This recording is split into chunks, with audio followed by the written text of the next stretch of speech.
तर राम राम मंडळी, आता उपनेर आले ज्वारी करायला. चला तुम्हाला दाखवतो. ते बघा,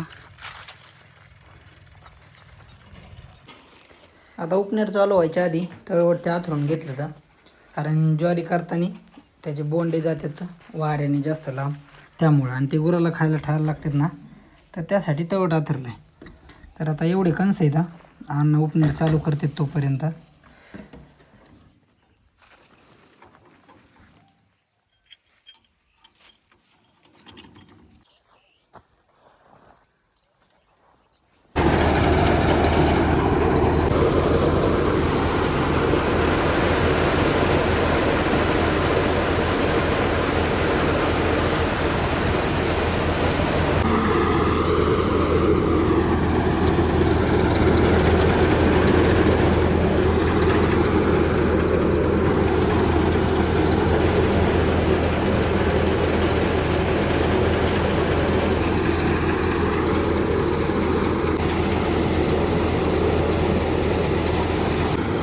तर अर्धा तासात ज्वारी करायची पण झाली थोडी घ्यायची, पण वाळलेले कणस असतात तर मग फास्ट होतं.